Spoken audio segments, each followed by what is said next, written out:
Bonjour, nous en sommes à la 10e conférence de ce cycle tout à fait nouveau que la faculté de médecine de l'UVSQ, Versailles-Saint-Quentin, nous a permis à tous ceux qui sont intervenus comme collègues, de construire, c'est-à-dire un cycle à la fois interdisciplinaire, je dirais presque au-delà des disciplines. Vous allez voir la manière dont les différents intervenants qui vont me suivre vont prendre en compte en définitive des situations, des méthodologies possibles en les relativisant, en les replaçant éventuellement dans un contexte beaucoup plus large et surtout en voyant en fonction des finalités et des possibilités d'intervention. Je tiens à remercier en grande partie le professeur Yorgos Remvikos qui lui-même a réussi à faire en sorte que cette séance de clôture, cette conférence de clôture, ait des noms prestigieux, puisque non seulement seront présents Jean Jouzel, qui est un de ceux qui ont construit les rapports du GIEC, et vous savez comment tout ceci est en fait d'actualité. Le professeur Catherine Larère, qui est sûrement celle qui, au niveau de l'université, a mobilisé toute une réflexion d'éthique sur l'environnement.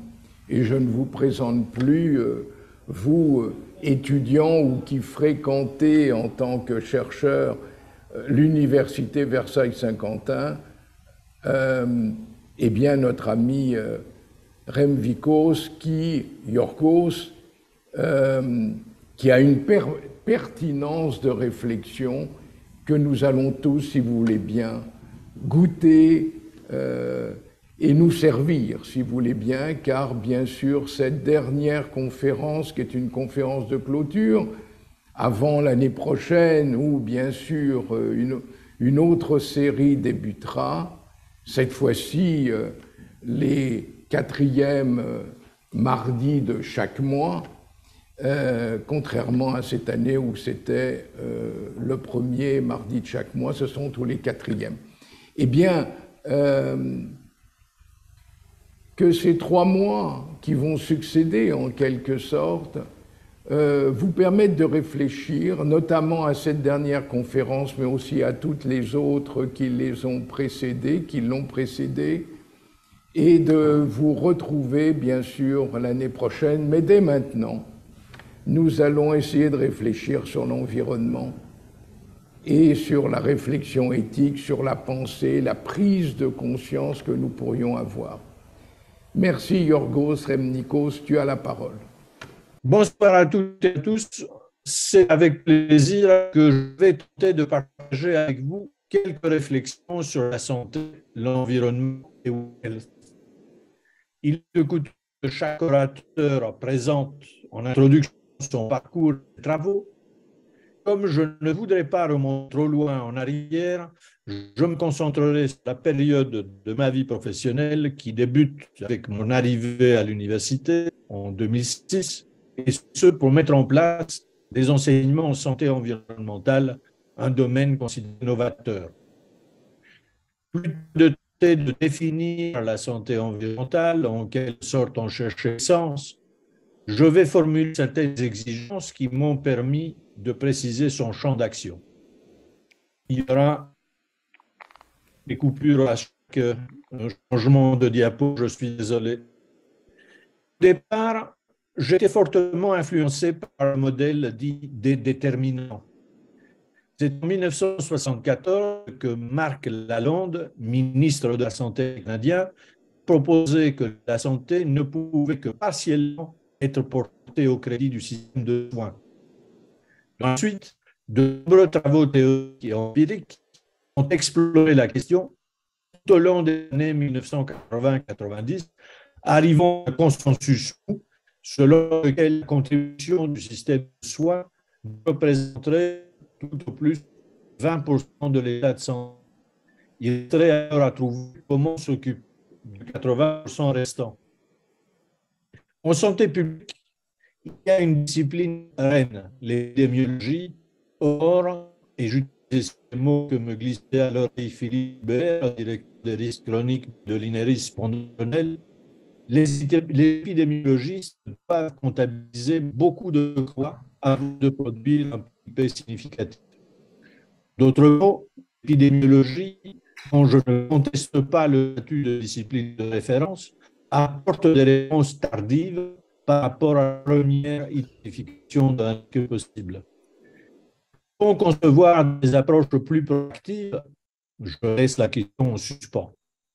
Troisièmement, je ne peux me contenter d'une caractérisation et d'un suivi de l'état de santé des populations uniquement basé sur les données statistiques, mettant l'accent sur des corps génériques moyens, une dimension biologique réductrice, alors que je voulais accéder à l'expérience subjective de la vie, c'est-à-dire ajouter une dimension biographique.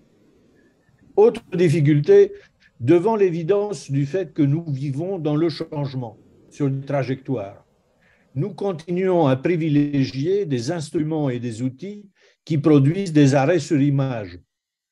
Comment alors saisir les dynamiques, qu'elles soient opportunités ou obstacles, qui traversent les lieux de vie? Comme je dis à mes étudiants, peut-on comprendre un film si on n'a vu qu'une seule scène? Je peux maintenant mieux préciser mon but de rétablir cette inséparabilité entre le vivant et son milieu, je le mets pour le moment en guillemets, qu'il appartient donc en suivant Georges Canguilhem, sur les épaules duquel je me tiendrai pour une bonne partie du reste de ma présentation. La présence du terme environnement dans ma charge a peut-être motivé l'invitation à participer à l'initiative qui nous réunit aujourd'hui. Pourtant, il s'agit d'un concept qui mériterait un examen critique, tant il nous pose des difficultés. D'abord, en tant que substantif, il est de création récente. Nous pouvons même proposer une date, 1967, adoption du National Environmental Protection Act, première loi environnementale aux États-Unis, suivie 5 ans après par la création de l'Agence de protection de l'environnement, l'EPA, puis dans les années 70, apparition d'une série de ministères de l'environnement dans plusieurs pays. Et je demande, pourquoi pas la nature?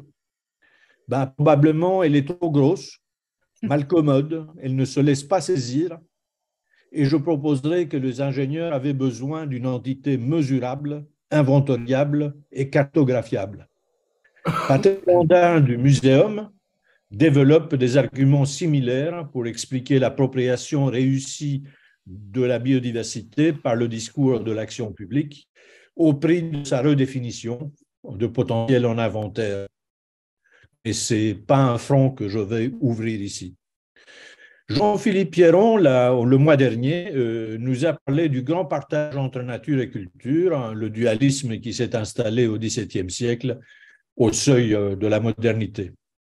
Faut-il rappeler que les dualismes distribuent les entités dans 2 registres d'explication distincts? C'est ce qui nous pose parfois problème. Et en même temps, il avait pointé les dualismes dérivés comme celui de corps et esprit, qui était dans le sujet de la séance du mois dernier. Et je rajoute celui de l'intérieur, notre corps, de l'extérieur, l'environnement, et même la radicalisation de la séparation entre sujet et objet, dont j'essaye de montrer le caractère problématique au travers de mes métaphores un peu barbares, car le sujet miraculeux, c'est le sujet cartésien, celui qui se découvre déjà constitué, tout plein d'idées claires et prêt à l'usage. Quant aux objets, c'est des choses en soi, comme disent les philosophes, qui sont devenus intemporels. Comment alors un sujet déjà tout constitué, faisant face à des objets détachés du temps, nous permettrait de rendre compte de la pluralité, du conflit et du changement? En bref, l'histoire. Peut-être alors ma tentative de saisir le milieu prend plus de sens, et sur le plan étymologique, c'est bien cet entre-deux que je cherche et que je voudrais conceptualiser non plus comme un espace, mais une situation avec ses courants porteurs ou contraires, lieu où les vivants font l'expérience d'épreuves qui ne peuvent se limiter à des expositions aux facteurs de risque. Évidemment, j'ai oublié de faire avancer les diapos. Excusez-moi, monsieur l'organisateur, mais je reprends. C'est pas grave. Si j'essaye de récapituler, ce milieu dont je parle s'apparenterait à une couche virtuelle ou symbolique, et si j'utilise les mots de Platon, c'est à la fois une nourrice, trophos, disait Platon, source de tous les bienfaits, et capable d'accueillir l'empreinte de l'activité du vivant. En d'autres mots, ce qu'il nous dit, c'est que le milieu est simultanément ce qui rend la vie possible, tout en étant le produit du déroulement de la vie. C'est une tentative de s'affranchir du dualisme, nature et culture, sans tomber dans le piège du monisme. Je ne développe pas plus loin. Évidemment, dans mon cheminement, face aux exigences des questions posées par mes terrains, il a fallu que je grimpe en haut des murailles disciplinaires et regarder ce qui se passe ailleurs, dans d'autres traditions, et épuiser des concepts et des méthodes. Ainsi, nous avons emprunté la manière d'enquêter selon les règles de l'ethnographie, comme en anthropologie, et des cadres sociologiques pour interpréter les collections textuelles produites par nos enquêtes. Je ne peux insister assez sur le caractère risqué de ces opérations de contrebande à travers les frontières disciplinaires. Il faut redoubler de précautions épistémologiques pour toujours s'assurer des conditions de validité malgré le changement de contexte. J'espère vous avoir précisé mes intentions et les moyens que je me suis donnés afin de circonscrire la notion de milieu dans le but de traiter la santé du vivant dans celui-ci, le milieu, et non plus étudier d'un côté la santé du vivant et de l'autre l'état de l'environnement. Mais sommes-nous sûrs de partager la même notion de santé? Je vais éviter, pour des raisons de temps, de partir de ce concept d'idéologie scientifique dont Canguilhem se sert dans ses travaux d'épistémologie, tant des sciences du vivant que de la médecine.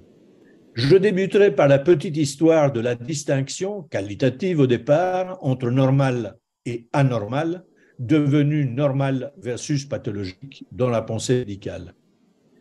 Pour Bichat, à la fin du XVIIIe siècle, normal et pathologique appartiennent à des ensembles distincts. La physiologie traite du normal, la pathologie du pathologique.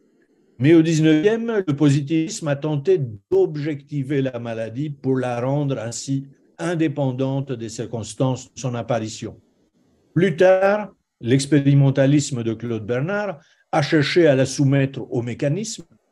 Je signale au passage que le mot dans l'ancien grec signifiait détermination. Normal et pathologique se trouvant en conséquence positionnés en continuité à la différence quantitative près. Pour comprendre la difficulté, essayons de discuter de comment il est possible d'établir des normes objectives. Une norme repose sur une valeur accordée à un fait, dans notre cas, une mesure. Comment éviter de recourir à des conventions pour la fixer? Prenons l'exemple de la théorie de Christopher Bourse, un auteur contemporain, qui disait que la classification des états humains comme sains ou pathologiques est une question objective que l'on doit résoudre à partir des faits biologiques de la nature sans qu'il soit nécessaire de recourir à des jugements de valeur. Bonne intention. Son modèle négatif de la santé, c'est-à-dire fondé sur l'absence de maladie, ne l'empêche pas de rechercher la positivité, mais surtout, il repose sur un normal comme naturel, pour lequel il finit par recourir à une approche biostatistique en introduisant des classes de référence, c'est-à-dire des organismes naturels au design fonctionnel uniforme, des fonctions normales étudiées pour leur contribution statistique, y compris pour les organes, pas seulement les organismes, et en définissant le pathologique comme suboptimal. Compliqué, mais convaincant, je ne sais pas. Ceci dit en passant, tant Auguste Comte que Claude Bernard auraient blémi leur opposition à l'usage des probabilités étant bien connue. Une possible confusion persiste entre ce qui relève de la vie elle-même et de l'autre côté les conventions sociales. J'y reviendrai. Notons au passage que l'objectivation de la santé a donné la possibilité à la puissance publique de se saisir de la vie pour en faire un objet de gouvernement. C'est justement ce que Michel Foucault a appelé biopolitique. Et je la trouve bien servie, cette biopolitique, par la santé publique des injonctions.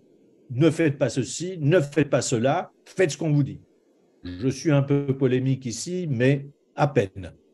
Et pendant ce temps-là, l'OMS inscrit dans l'alinéa premier de sa constitution que la santé est un complet bien-être et pas seulement l'absence de maladie ou d'infirmité, définition certes révolutionnaire, mais qui n'a pas donné lieu à de quelconque suite, la santé étant toujours mesurée par des statistiques de maladie et d'incapacité.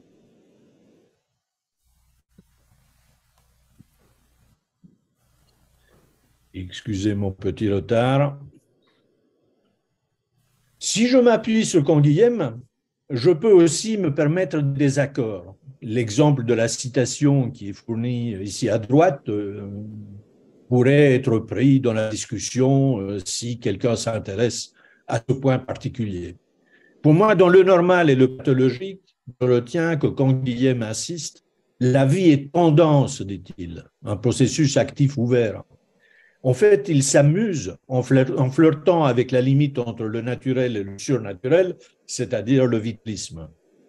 Il précise plus loin, la vie est ce qui peut se tromper.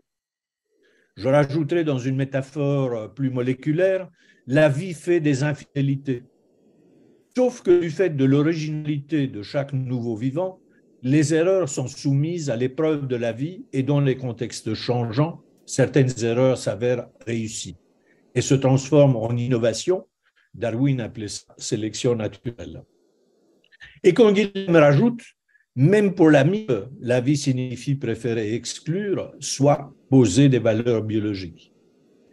Si nous revenions à la maladie comme l'expérience de la diminution de sa puissance d'agir, c'est-à-dire une perte de capacité, nous retrouverions ce que nous apprend notre sens commun, c'est-à-dire que c'est l'expérience de la maladie qui nous fait reconnaître la valeur de la santé. Je rappelle que René le Riche disait « La santé, c'est la vie dans le silence des organes ». Alors la santé serait fondée sur un ensemble de capacités et c'est parce que nous nous sentons en pleine possession de celles-ci que parfois nous devenons capables de tester nos limites et même prendre des risques. Difficile de se contenter alors d'une guérison comme retour à un état normé. Selon Canguilhem, toujours, la santé serait la condition où chaque individu peut poser ses propres normes, et il l'appelle normativité. Et à l'OMS de jeter un nouveau pavé dans la mare, dans la charte d'Ottawa, la santé n'est plus un but, mais le moyen de réussir sa vie. J'ai parfois retrouvé des commentaires se référant à un vertige face aux définitions trop larges de la santé et je me suis demandé pourquoi. En fait, ceci témoigne de notre incapacité de changer de lunettes. Nous réfléchissons toujours depuis la perspective du seul système de soins qui revendique le monopole de la santé et qui, dans ce cas, se trouve submergé. Je m'imagine alors voir mon médecin pour lui dire que j'ai découvert que la santé est le moyen de réussir sa vie. Alors, docteur, vous n'auriez pas une prescription ou deux pour moi dans vos tablettes? Mais non, ce n'est pas du tout ce que je dis. J'ai défendu un modèle des déterminants où le système de soins y figure à sa place. C'est à lui de définir la part de la santé dont il assumerait la responsabilité, mais surtout pas en isolement. La santé est sous l'influence d'une constellation d'acteurs qui malheureusement n'ont pas appris à travailler de concert. Les vieilles habitudes de la sectorisation de l'action publique en est la raison. L'exemple de la théorie la plus complète dont nous disposons aujourd'hui, celle de Lennart Nordenfeld, illustre les difficultés.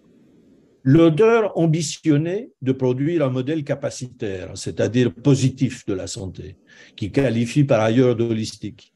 Sauf que, au moment d'établir le périmètre de la santé, il s'est retrouvé obligé de la réduire à ce qu'il a appelé des besoins vitaux. Je reviens un instant sur ma question de tout à l'heure. La santé, vous m'entendez? Vous m'avez perdu? Non, non, tout va bien. Bon, je reviens un instant sur ma question de tout à l'heure. La santé relève-t-elle de la nature ou des conventions sociales? Une limite brouillée, en quelque sorte, entre l'anormal et le pathologique. L'exemple pris classiquement est celui de l'homosexualité. Elle a figuré dans la Bible de la santé mentale, le DSM, en tant que pathologie jusqu'à la version 3. Je pense que Jacques Besson l'avait mentionné, dont elle a été retirée, donc la version 3. Pour autant, les expressions et les manifestations d'homophobie continuent à s'exprimer. Et pire, il y a des pays où non seulement elle est condamnée, elle est criminalisée. Et c'est les inégalités sociales de santé qui ont été au cœur de mes interrogations et travaux dans les 15 dernières années. La réduction des ISS est devenue priorité nationale en 2014, sous ministère Touraine. Dans la dernière stratégie nationale, 2017-2022, je n'ai pas connaissance encore de celle qui la remplacera, la réduction des ISS occupe un chapitre à part. Sauf que, encore, depuis 2014, la seule explication proposée est qu'elles sont le résultat d'inégalités d'accès au système de soins. Nous revenons à la même obsession monopolistique qui, dans ce cas, efface d'un trait l'énorme production de la période 2005-2012 avec publications et rapports produits par des consortiums et des commissions. Dans la conclusion du rapport de la Commission des déterminants sociaux de la santé, on y lit à peu près ceci. Les inégalités sociales de santé n'ont rien de naturel. Elles sont le produit d'arrangements sociopolitiques, donc mutables, structurels et injustes. En quelque sorte, les ISS seraient le reflet du degré d'injustice de chaque société, appuyant la thèse de l'OMS qui présente depuis des années la justice sociale comme un puissant déterminant de la santé. Mais il y a plus. Je rappelle l'alinéa premier de la Constitution. Je ne dis pas le complet bien-être, je me focalise sur et pas seulement l'absence de maladie ou d'incapacité. Et là, je m'imagine infirme. Et donc, ayant envie de crier, alors je suis d'emblée exclu de tout bien-être. Là aussi, ça serait faire impasse sur les nombreux mouvements critiques qui se sont manifestés dans les années 1970, disons la lutte pour l'émancipation des opprimés, le féminisme, l'antiracisme et bien d'autres. Et à cette époque, une organisation, The Union of the Physically Impaired Against Segregation, a publié un manifeste où était contesté le fait que les normes soient imposées par les valides. Normes qui automatiquement disqualifient les non-valides, les réduisant à un statut d'infériorité. Attention, c'est l'inscription d'un rapport de domination dans la norme qui est contestée, pas la norme elle-même, enfin le principe d'une norme elle-même. Chaque mouvement se donne comme cible un vocable accusatoire, machisme par exemple. Dans le cas précédent, c'est le validisme. Mais il y en a un autre que je peux prendre, la grossophobie. Ça existe, il y a même une entrée dans Wikipédia. En effet, nous avons l'habitude de prononcer une sentence contre les personnes en surpoids du fait de l'association au risque de développer les maladies. Certes, indiscutable, mais à cette condamnation sanitaire s'ajoute une autre, esthétique, sans que quiconque soit en mesure de justifier de normes canoniques universelles, et puis une troisième, morale, le surpoids ne pouvant révéler qu'une faiblesse d'esprit, une incapacité de maîtriser ses pulsions. Comment alors parler de bien-être sans revoir notre conception de ce qui fait santé à l'aune de cette nouvelle exigence sociétale, l'inclusivité? Je parlerai aussi de médecine de l'amélioration, en passant directement à la chirurgie esthétique et en excluant bien sûr tout acte réparateur. Cette fois, nous sommes confrontés à l'élargissement du champ de l'exercice médical au-delà de la limite traditionnelle du pathologique. On peut envisager la possible réhabilitation de l'expérience subjective en conséquence de tout ça. On peut envisager la possible réhabilitation de l'expérience subjective de la maladie, mais j'en dirai pas plus car sur ce sujet, les soignants au contact de leurs patients en connaissent bien plus que moi. Je retiendrai que la santé comme normativité pourrait nous offrir des pistes de réponse, mais c'est encore une fois un sujet pour la discussion. Maintenant, après ce long périple incertain à propos des sens que nous donnons au terme santé, pouvons-nous prétendre que nous disposons d'un concept unitaire? Quand Guillaume avait tenté une réponse dont je ne pourrais me satisfaire, il disait la santé est un concept vulgaire, mais il a adouci ses conceptions dans ses écrits ultérieurs. Ce n'est que maintenant que je peux porter mon regard sur, ou mon attention sur l'idée de One Health. Et il me fallait d'abord justifier de la vie comme créativité et de proposer dans son sillage la santé comme capacité de poser ses propres normes, ce qui peut être vu comme une liberté. Alors, cette liberté, sommes-nous disposés à l'accorder aux non-humains? Dans ce cas, il faudrait arrêter de prétendre gérer le vivant qui, pour le biologiste que je suis, relève de l'hérésie. Reprenons aussi l'idée de milieu, partagée, comme j'ai précisé précédemment. Si nous dépendons tous d'un milieu de vie, nous ne saurions le rendre exclusif. Nous avons la capacité symbolique de créer des sphères intimes, privées, avec des préférences pour les amis ou la famille, mais quoi que l'on fasse, nous croiserons toujours au sein de ce milieu d'autres vivants avec lesquels nous sommes amenés à interagir. Il est même possible qu'après mûre réflexion, nous trouvions que cette présence autre, les autres, soit normale et peut-être même bénéfique. En tout cas, nous découvririons l'existence d'interdépendances nécessitant de convenir de règles de coexistence. Je peux poser ma première question à One Health, en précisant que la première fois que j'ai rencontré le concept, je me suis dit, ah chouette, quelqu'un a eu l'idée de considérer la santé au niveau d'une entité plus large, totalisante, comprenant tout le vivant. Ceci aurait justifié d'ailleurs l'appellation holistique. Nous ne manquons pas de propositions dans ce sens, à commencer par l'idée de biosphère, que nous citons sans tirer les conséquences de son utilisation. James Lovelock et Lynn Margulis ont défendu l'hypothèse Gaïa, soit la Terre comme un super-organisme, et un improbable forestier américain, Aldo Leopold, a proposé la communauté biotique élargie, avec les humains, les animaux, les végétaux, mais lui a rajouté les rivières et les montagnes, ce qui me mènerait peut-être loin, j'arrête là aujourd'hui. Comment se fait-il que dans les travaux se réclamant de One Health figurent seulement des tentatives de juxtaposition de différentes santé, tout juste tenant compte de leur interaction, pour in fine chercher surtout le bénéfice pour la santé humaine? Alors, accordez-moi un instant la possibilité de considérer la santé de la biosphère comme une totalité. Auquel cas un interlocuteur fictif me demanderait « Tu veux dire la santé depuis le point de vue des humains ou devrait-on prendre en compte le point de vue animal, voire celui des écosystèmes, à savoir si nous pouvons y avoir accès ?» Un point pour le débat. Je reformulerai la question de manière, je dirais, plus carrée. Nous, parmi les humains, et bien sûr, c'est les Occidentaux qui ont visé ici, ceux qui se sont pris pour maîtres et possesseurs de la nature, devant l'état dans lequel nous avons mis notre monde, sommes-nous prêts à revoir notre place et en accorder une aux autres, humains et non humains compris? En levant la tête, nous trouverions que nous ne sommes plus dans le champ de la science, mais celui de l'éthique. Puis en nous intéressant à ce qui se passe ailleurs, nous apprendrions que le concept de solidarité écologique a été mis en avant et qu'il figure même dans une loi, mais je n'en dirai pas plus parce qu'il ne faut pas, comme on dit aujourd'hui, spoiler la présentation de Catherine.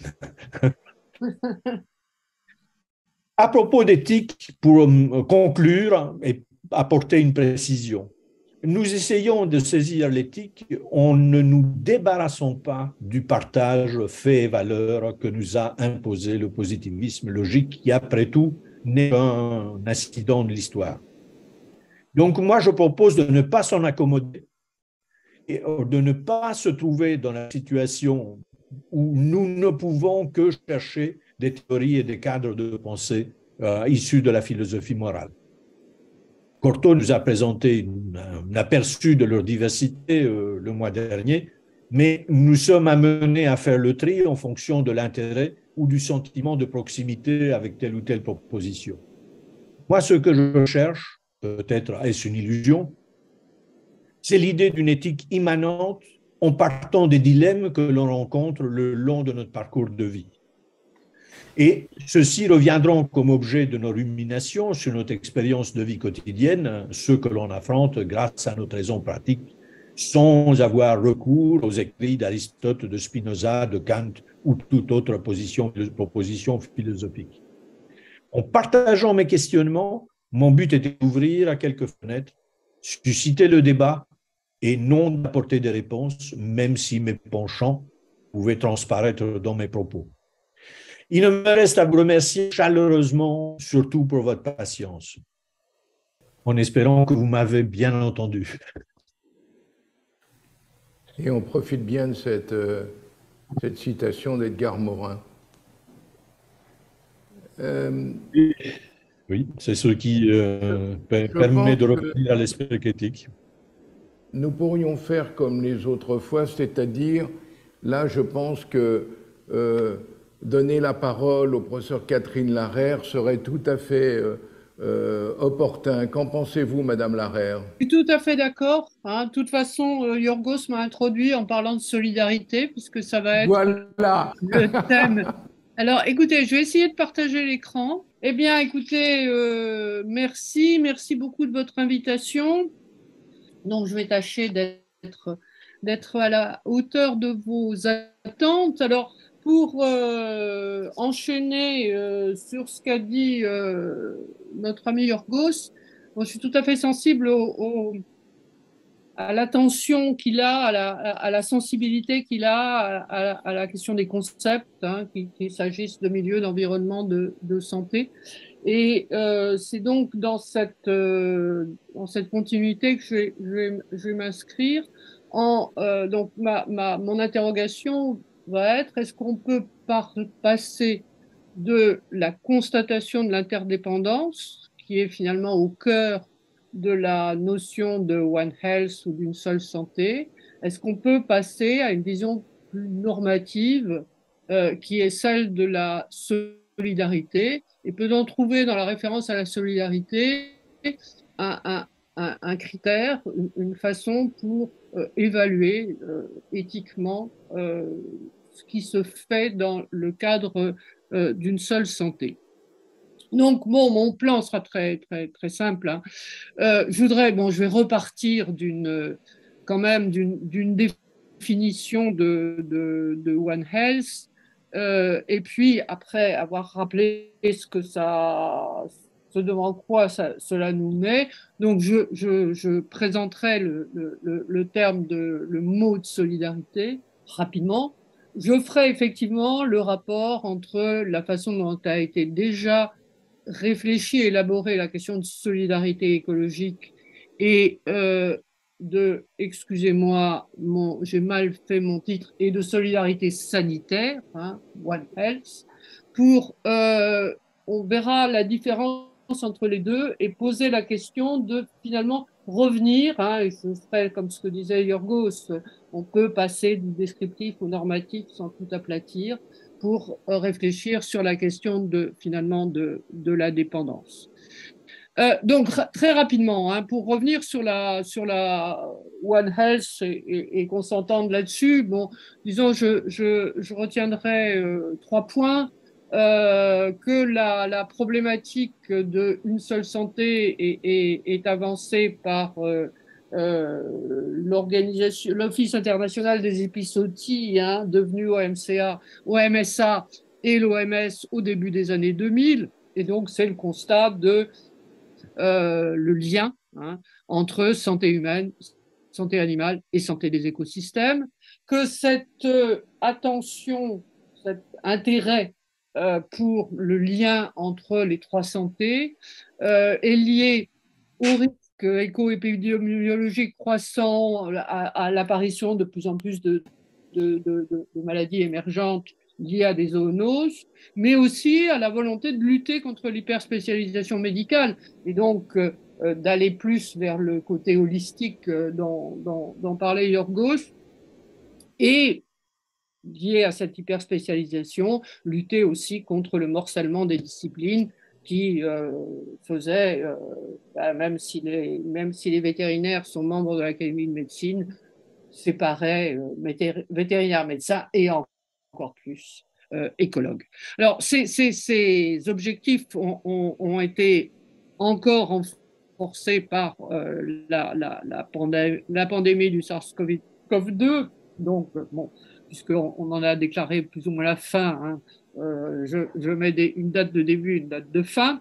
Et donc, le concept a été repris, revisité, bon, avec une définition qui finalement n'est pas extraordinairement différente de celle qui était donnée dès le début des années 2000, hein, une approche intégrée, unificatrice, qui vise à équilibrer et optimiser durablement la santé des personnes, des animaux et des écosystèmes. Elle reconnaît que la santé des humains, des animaux domestiques et sauvages, des plantes et de l'environnement, y compris les écosystèmes, est étroitement liée et interdépendante. Et il y a un panel de scientifiques, un peu sur le modèle du GIEC ou de l'IPBES, qui a été mis en place pour finalement justement rassembler les données à la façon dont c'est déjà fait. Donc, venons-en à ce qui est mon objet même. Hein. Est-ce qu'on peut on peut passer de l'interdépendance à la solidarité? Et pour voir ça, je pense qu'il faut d'abord voir le rapport entre interdépendance et responsabilité. Je crois que la question de la responsabilité est centrale. Si je résume ce que j'ai déjà dit très, très, très, très rapidement, hein, mais disons, on peut dire que l'idée qu'il y a un lien entre santé de l'environnement, santé des animaux, santé des humains, c'est pas une idée complètement nouvelle, c'est pas un constat complètement nouveau. Bon, je ne vais pas remonter à Hippocrate, mais c'est pas non plus une réalité complètement nouvelle. En ce sens, bon, qu'il y a des zoonoses depuis que les humains sont en contact avec les animaux, alors soit par l'élevage, soit avec les animaux sauvages. Mais ce qu'a apporté, disons, l'expérience des 30 dernières années et encore plus celle de la pandémie, c'est à quel point l'emprise croissante des humains sur l'ensemble de la planète, hein, ce qu'on désigne, ou à raison, un petit peu à raison, on désigne sous le nom d'anthropocène, hein, c'est-à-dire que la présence humaine impacte la planète dans son ensemble et dans quantité d'aspects. Eh bien, cette emprise croissante, on l'a vu avec le Covid, cette emprise croissante renforce l'unité des trois santés humaines, animales et écosystémiques. Hein. Bon, ça a été étudié, par exemple, par Serge Morand. Et ça rend la question d'une seule santé encore plus importante. Et surtout, on peut dire que ça donne une responsabilité aux humains dans le lien des trois santé, c'est-à-dire aussi le lien des perturbations de ces trois santé. Nous les humains, c'est par la conséquence de nos actions. Alors ça désigne pas des responsables individuels, ni même des groupes de responsables, mais nous sommes engagés, nous humains, dans cette affaire. Et c'est à partir de là qu'on peut dire, bon, je vous disais, on peut pas très bien assigner des coupables. Donc la question d'une responsabilité rétrospective qui répondrait à qui c'est la faute est une question extrêmement difficile à élaborer et je ne m'y arrêterai pas. Mais ce qu'on peut dire, c'est que si la responsabilité rétrospective est difficile à assigner, ça crée ce qu'on peut appeler une responsabilité prospective, c'est-à-dire ça nous met, nous les humains, c'est-à-dire certains humains plus que d'autres, en charge de faire en sorte que au moins les choses ne s'aggravent pas. Alors c'est là, me semble-t-il, qu'on peut poser la question de passer de ce qui est constaté. Une seule santé, qu'est-ce qu'on constate? On constate l'interdépendance du vivant et même du vivant et du non-vivant. Hein, l'universelle connexion, c'est la loi numéro, enfin c'est le principe numéro un de l'écologie. Et bien de cette, c'est pas simplement de la dépendance et de l'interdépendance. Est-ce qu'on peut passer à une solidarité, c'est-à-dire une façon à la fois de mutualiser la responsabilité et de dériver un certain nombre de devoirs du fait que nous sommes tous pris dans un réseau, tous, et on peut dire tous les vivants, dans un réseau d'interconnexion, et nous, les humains, nous y sommes pour quelque chose, et ça nous crée des devoirs.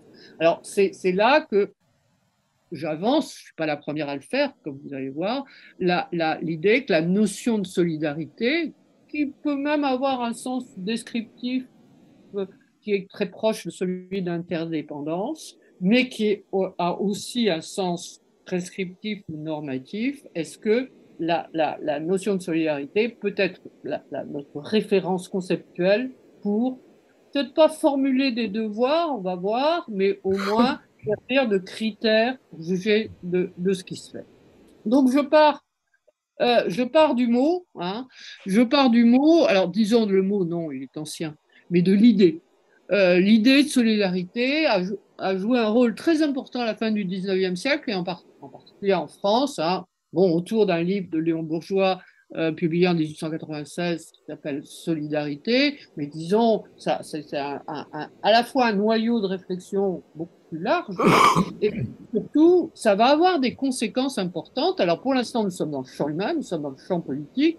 Qu'est-ce qu'on peut retenir de ça? L'idée de l'interdépendance des humains, et même des gens comme Bourgeois disent, bon, c'est dans la société, mais c'est aussi notre rapport à la nature, hein, nous sommes tous interdépendants, mais qu'au niveau social, humain, ça crée une dette sociale, une dette sociale dans laquelle certains sont plus débiteurs et d'autres dans laquelle d'autres sont plus créanciers, c'est-à-dire cette dette sociale doit prendre en compte le fait qu'il y a de grandes inégalités, hein, il y en a qui profitent beaucoup plus de leur vie sociale que d'autres. Et donc, bon, pour aller vite, hein, l'idée de Léon Bourgeois a beaucoup servi à développer la progressivité de l'impôt et à développer l'idée de la justice sociale par redistribution. C'est aussi un accent qui est mis dans la production économique sur les rapports de coopération plutôt que sur les rapports de compétition.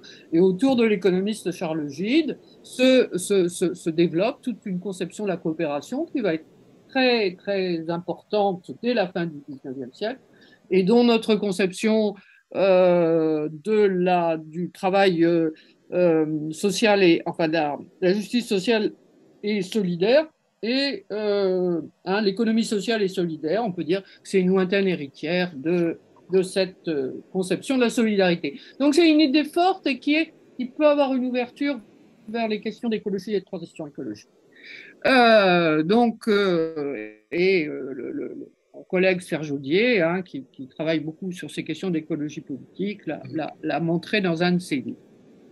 Alors maintenant, venons-en au deuxième aspect, la question de la solidarité, celle auquel Yorgos a fait référence, qui est la question de la solidarité écologique.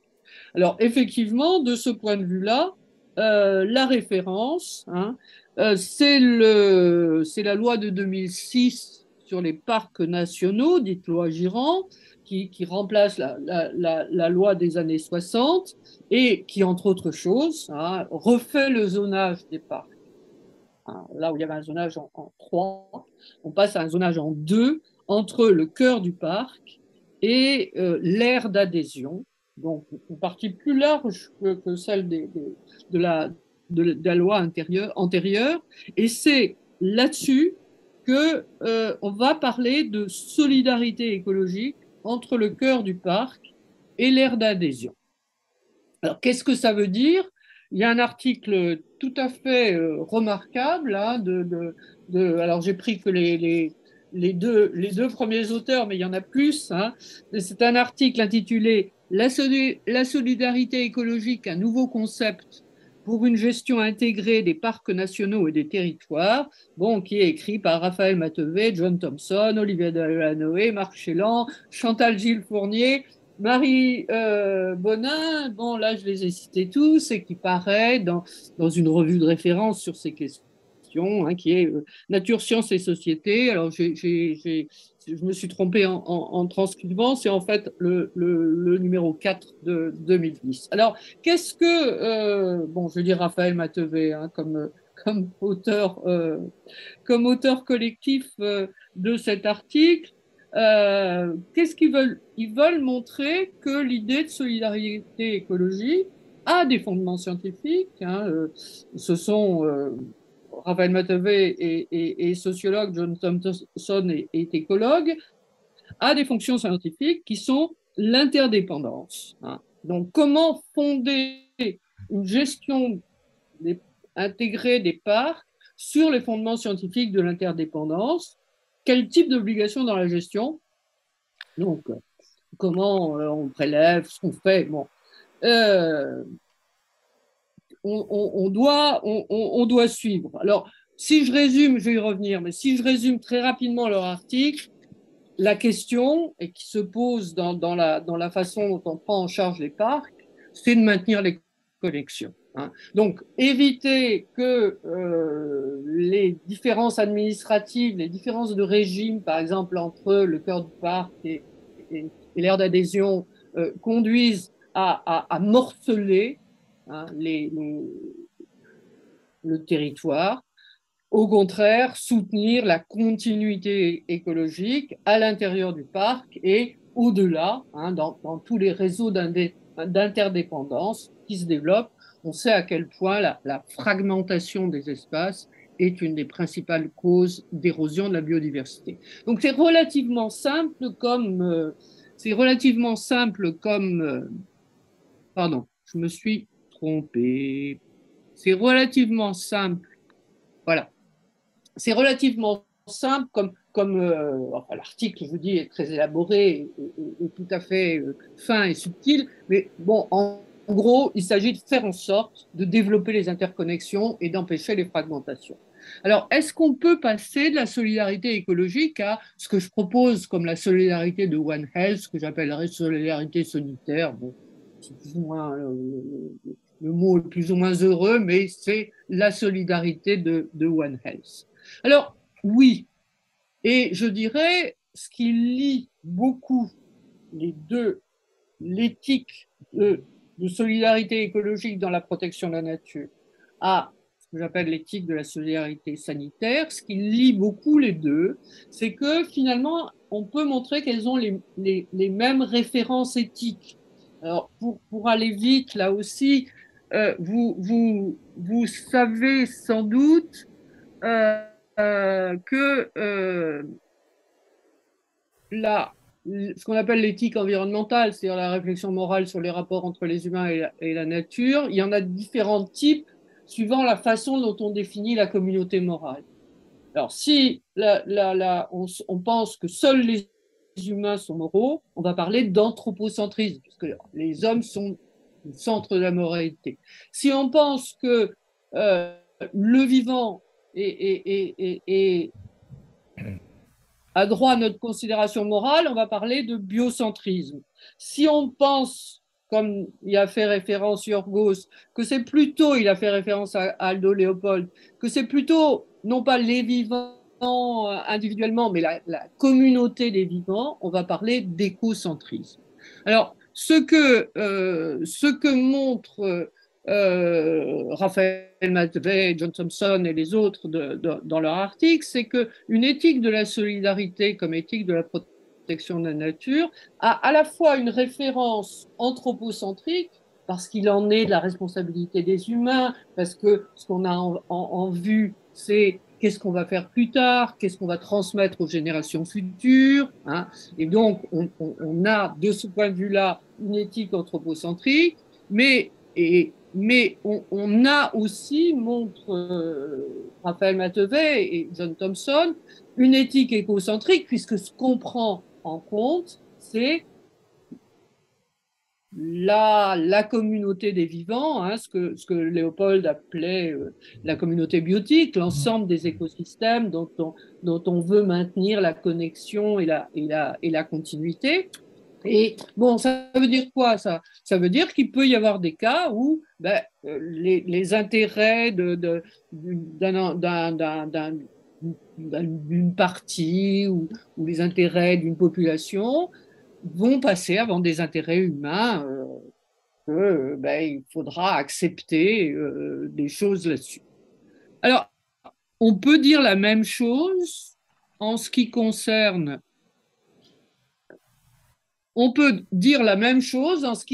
la solidarité sanitaire.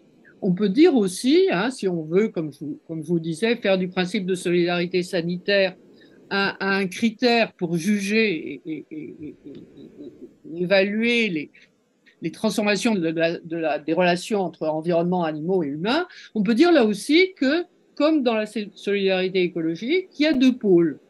Il y a ce pôle écocentrique dont je viens de vous parler et dont la référence est effectivement Aldo Leopold, ce forestier américain de la première moitié du XXe siècle et qui a écrit, c'est le premier finalement à développer une éthique environnementale dans un livre qui s'appelle San Caronte Almanac, Almanach d'un comté des sables, et justement où il donne la formule morale de cette éthique de la communauté biotique.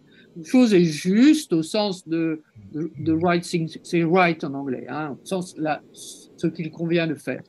Une chose est juste lorsqu'elle tend à préserver l'intégrité, la stabilité et la beauté de la communauté biotique. Elle est injuste lorsqu'elle tend à l'inverse. Donc on a une idée de ce qui peut caractériser ce qui est bon pour la communauté biotique. Et puis d'autre part, il y a cette référence dans One Health qui fait que les humains sont quand même mis en avant souvent. Il y a cette référence parce que dans One Health, donc anthropocentrique, l'éthique de One Health, c'est une éthique de la précaution et de la durabilité, que les humains, ils sont à la fois victimes et responsables, c'est-à-dire qu'ils sont à la fois l'objet de la considération morale et en même temps la destination de devoir.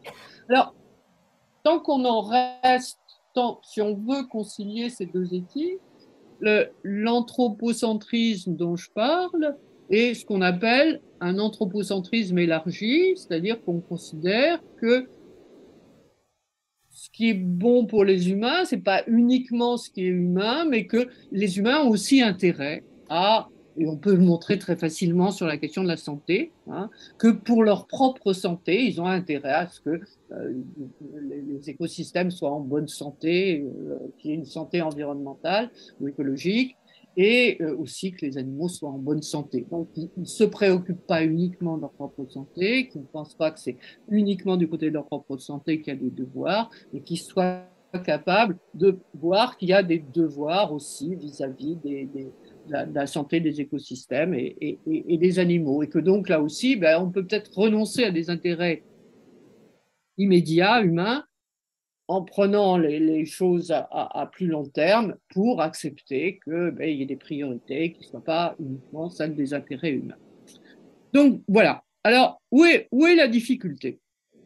Mais la difficulté, c'est que quand on regarde un peu ce qui s'est passé, et j'en reste à l'expérience notre passé 2019-2023 de pandémie, mais si on regarde, un certain nombre d'interventions ont consisté finalement à renoncer à un anthropocentrisme élargi pour se rabattre sur un anthropocentrisme restreint au détriment de toute référence écocentrique. Alors de quoi je parle? Je vais prendre un exemple que vous connaissez sans doute, qui est ce qui s'est passé au Danemark en novembre 2020, quand le Danemark, premier producteur mondial de fourrure de vison, a procédé à l'abattage de la totalité des visons élevés sur son territoire, après que quelques élevages aient aient été identifiés comme contaminés par une version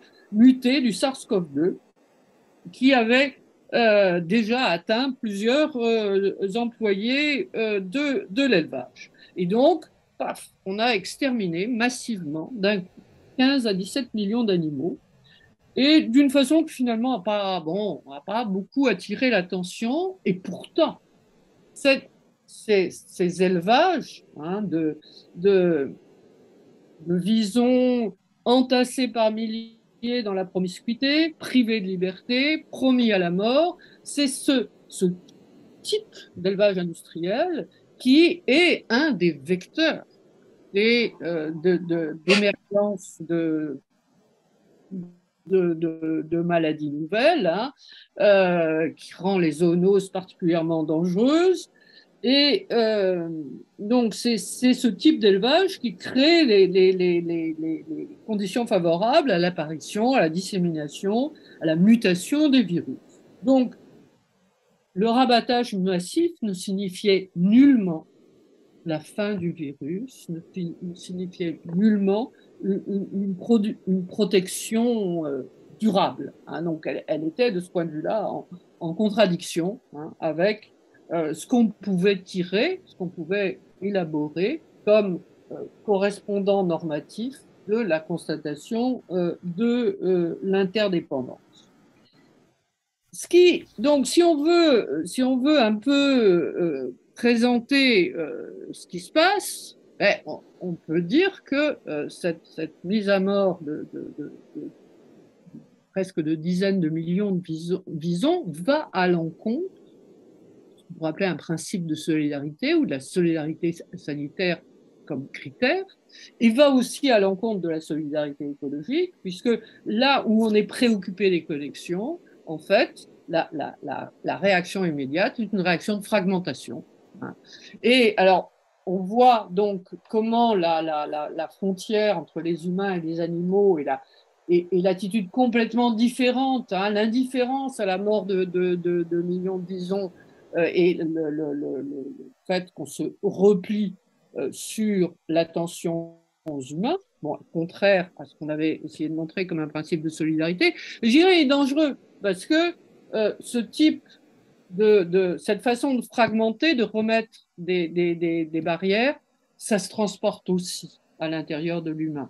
Comment qu'on pense à la façon dont on a pu aller opposer les jeunes et les vieux, dont on a pu réclamer des contrôles aux frontières, donc toute une vision, une façon de faire de la fragmentation va à l'encontre de la connexion.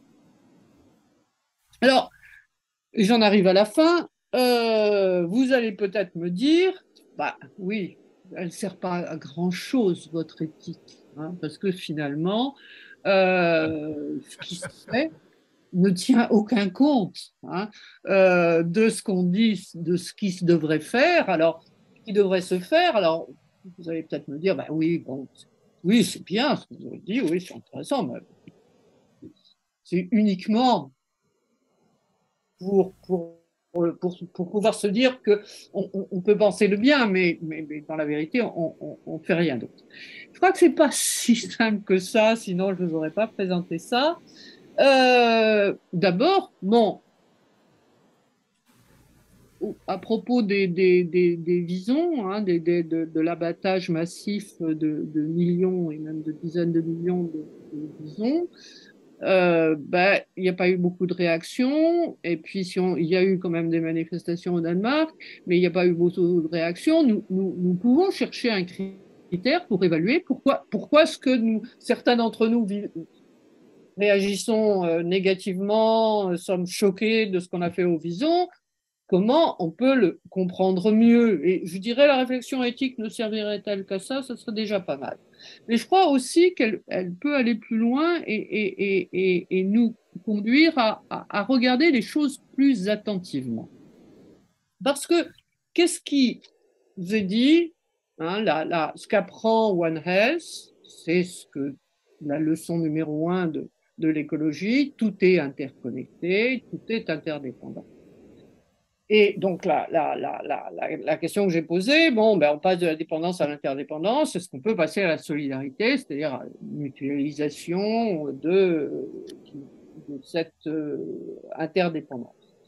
Mais je dirais quand même plus, c'est justement ce qu'on peut apprendre là-dessus, c'est ce qu'on découvre que la pandémie nous a appris, c'est qu'il y avait toutes sortes de dépendances, finalement. Que la pandémie nous a appris, c'est à la fois, oui, bon, il y a les liens qui se font entre l'environnement, les maladies émergentes, les contacts avec des différentes populations animales, y compris humaines, les unes entre les autres. Bon, c'est une interdépendance. Mais on a vu aussi qu'il y avait plusieurs sortes de dépendances. Il y avait aussi celle du paracétamol, hein, ou du curare. Je crois qu'on était en manque de curare pendant le début du Covid parce que ce curare il venait de Chine. Hein. Et donc on a appris finalement, on a à la fois redécouvert les interdépendances qui se font par proximité, et puis découvert aussi des dépendances qui sont que nous dépendons d'un réseau, un réseau aérien, un réseau de relations économiques, hein, et que finalement, si on regarde ces réseaux dessinent deux planètes différentes. Alors, j'emprunterai à Bruno Latour qui distinguait entre, disait-il, la terre dont nous vivons et la terre où nous vivons. La terre dont nous vivons, ben, c'est celle du paracétamol qui vient de Chine, hein. C'est celle des fraises du Chili qu'on mange à Noël. C'est celle bon, qui fait que tout ce que les Américains mangent vient au moins de 200 km de là où ils sont. C'est cette terre dont nous vivons, c'est celle dont des calculs nous ont dit, alors là, je dirais nous autres Européens et Occidentaux, que pour continuer à vivre comme nous vivons, hein, pour continuer à avoir des choses de partout, ben, il ne faudrait pas une terre, il ne faudrait pas deux terres. Il faudrait deux terres pour les Européens et je crois quatre pour les États-Unis. Et puis, voilà, c'est ça, cette terre où tout d'un coup, on se dit, bah oui, si on veut du paracétamol, bon, on peut pas. En fait, il est fabriqué en Chine et il faut aller le chercher là-bas. Et puis, il y a la terre où nous vivons, hein, qui est là.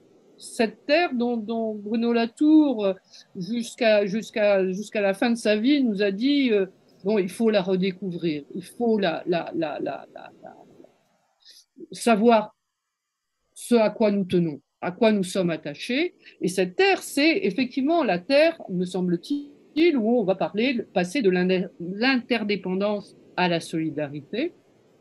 Et donc, de ce point de vue, et je termine là-dessus, ce qui est en jeu finalement dans cette distinction entre la terre dont nous vivons et la terre où nous vivons, hein, 4 planètes ou 2 planètes que nous n'avons pas, et alors, c'est pas forcément le local, hein. C'est les réseaux qui nous rendent proches un certain nombre de choses.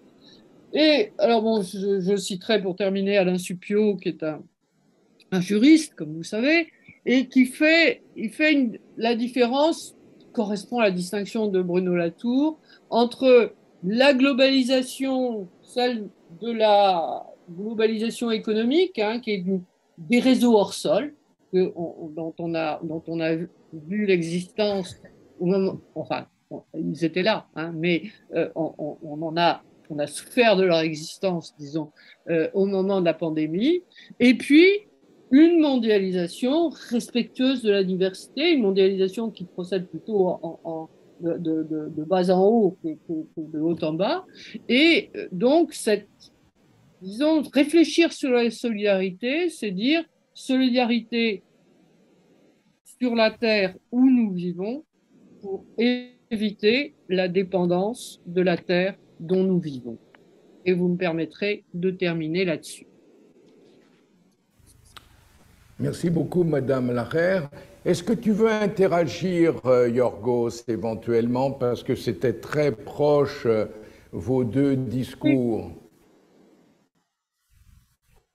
Je ne sais pas, question. Il y a une question qui se pose, qui apporte en quelque sorte une différenciation, une distinction.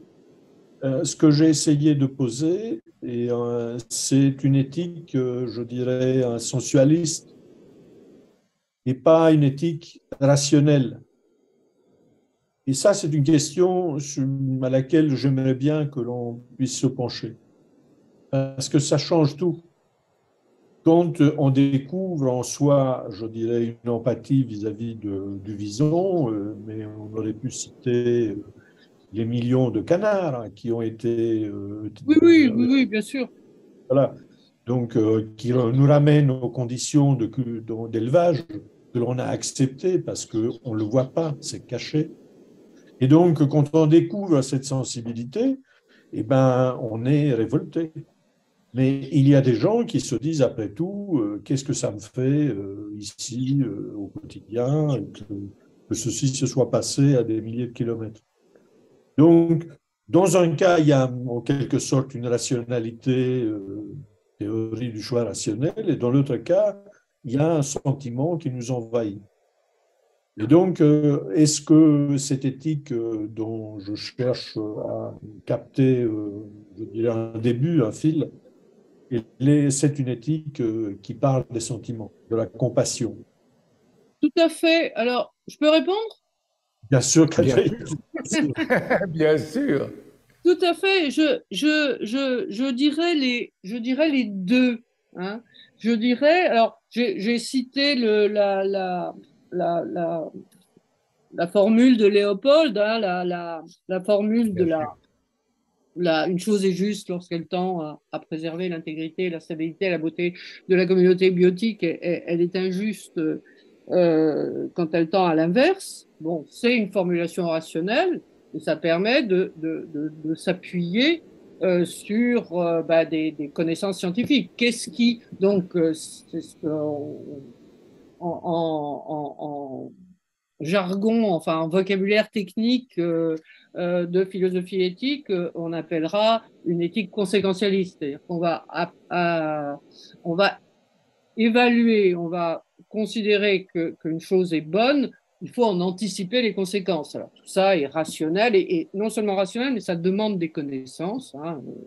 C'est une éthique, disons, pour sachant, hein, étant donné que ce n'est pas forcément uniquement la connaissance scientifique qui permet ça.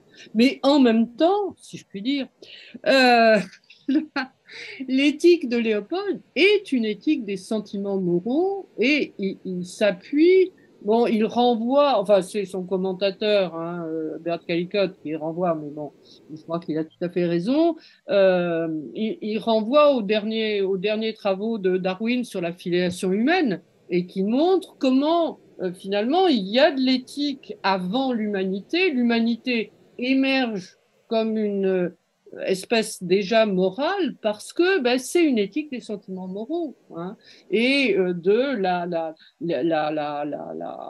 l'attachement aux proches, à son espèce, et que l'éthique environnementale de Léopold, c'est de passer finalement de ce qu'on pourrait appeler des éthiques d'espèce, hein, l'éthique humaniste, finalement, c'est l'amour de l'humanité pour elle-même, à une éthique des relations entre les espèces. Et de ce point de vue-là, je peux vous lire, ça tombe bien, je l'ai là, une remarque enfin, plus qu'une remarque, un jugement de Léopold. C'est dans, vous savez, l'Almanach d'un comté des sables, c'est une série de petites vignettes de récits de nature qui se termine par une conclusion un peu généralisante et morale. Et là, il y a, vous savez peut-être que les colons américains ils ont exterminé tous leurs pigeons. Ils les ont tués. Il y en a plus. Et du coup, il y a un monument aux pigeons. On a fait un monument aux pigeons qu'ils avaient exterminés. Et Léopold réfléchit là-dessus. Et il termine en disant, je cite, nous savons, la traduction, nous savons à présent ce qu'ignorait avant nous la caravane des générations, que l'homme n'est qu'un compagnon voyageur des autres espèces dans l'odyssée de l'évolution. Cette découverte aurait dû nous donner depuis longtemps un sentiment de fraternité avec les autres créatures, un désir de vivre et de laisser vivre, un émerveillement devant la grandeur et la durée de l'entreprise humaine. Alors, à la place de sentiment de fraternité, on pourrait dire sentiment de solidarité. Et donc, je pense que si ma proposition de faire de la solidarité un concept normatif à la suite de ceux qui l'ont dit avant moi, eh bien, c'est une proposition qui à la fois renvoie à des connaissances, mais en même temps s'appuie vraiment sur des sentiments moraux. Et donc, l'indignation, c'est bien, mais il faut pouvoir la mettre en mots. Et pour ça, on a besoin de plus que simplement des sentiments. Mais on en a besoin, et Léopold, il y a un autre moment où il dit qu'il n'imagine pas une relation éthique à la Terre sans amour, sans respect et sans admiration pour elle. Donc on est là-dedans, quoi. J'aimerais, Madame Larère, si vous voulez bien, faire une extension à ce qui est transversal entre le discours que j'ai perçu de Yorgos et le vôtre. Volontiers. Je reprends le mot de holistique Oui. dont parlait au début Yorgos, et je prends de votre côté plutôt le terme qui apparaît fort, un mécanisme qui s'appelle la fragmentation. Mm-hmm. Et cette fragmentation, vous expliquez comment en fait il est peut-être immoral, injuste, éventuellement, de mettre des frontières où il ne faudrait pas entre l'animal, l'homme, etc. Et vous dites même que ces mêmes frontières, l'homme est capable de les mettre à l'intérieur de lui-même.